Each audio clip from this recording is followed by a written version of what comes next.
tudi sem se cepil zaradi tega, da v naslednjih mesecih za gripo ne zbolim. Na ta način zmanjšam obremenitev oziroma širjenje virusa gripe v populaciji in s tem tudi razbremenim zdravstvo, ki je v teh dneh že tako preobremenjeno zaradi epidemije s koronavirusom.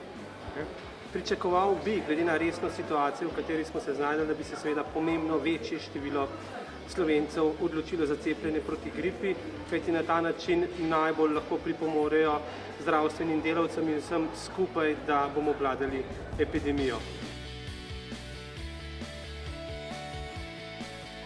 Smo uspešnejši kot lani. Že v tem trenutku se je cepilo 2600 zaposlenih. Upamo, da se bo ta številka še povečala. Pred nami sta še 2 tedna, ko obratuje stalno cepilno mesto. Čemu pripisujete ta večji uspeh, da tako rečem, ali pa povečano zanimanje?